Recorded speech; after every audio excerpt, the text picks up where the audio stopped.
Hai, nama saya Dr. Erik. Hari ini kita akan membahas mengenai pertolongan pertama pada si kecil bila terjadi tiba-tiba kejang.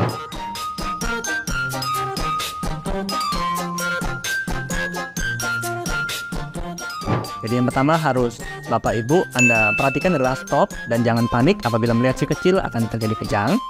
Dan ada beberapa langkah yang harus dilakukan. Yang pertama, letakkan si kecil pada lantai atau tempat yang cukup luas. Lalu yang kedua, perhatikan benda-benda di sekitar harus disingkirkan. Jadi jangan ada benda-benda yang bisa membahayakan si kecil atau mungkin rentan untuk terjadinya benturan.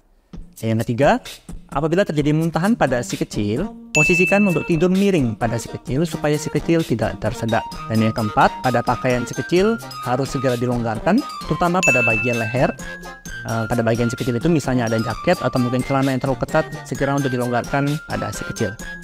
Lalu yang kelima, apabila memang pada saat itu si kecil sedang kejang, jangan mencoba untuk menahan gerakan pada si kecil ataupun dengan cara memegang tangan ataupun kaki pada si kecil itu. Dan yang terakhir, langkah keenam adalah jangan pernah memasuki benda apapun ke dalam mulut si kecil yang mungkin pada umumnya adalah sendok, kecuali atas saran dokter. Itu langkah-langkah yang harus dilakukan, dan apabila memang sudah dilakukan pertolongan pertama pada si kecil pada kejang, segera harus dibawa ke dokter untuk melakukan pemeriksaan, terutama apabila anak atau si kecil yang pertama itu kejangnya lebih dari 5 menit.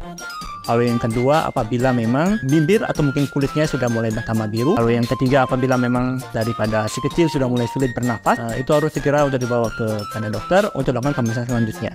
Nah, apabila memang si kecil kejangnya sudah dapat berhenti dengan sendirinya sekalipun, Anda juga harus tetap membawa si kecil untuk diperiksa ke dokter. Dan apalagi kejangnya itu baru pertama kali terjadi pada anak Anda, supaya dapat melakukan pemeriksaan dan juga penanganan yang lebih menyeluruh lagi. Nah, itulah cara-cara atau mungkin langkah-langkah dalam pertolongan pertama pada kejang untuk si kecil.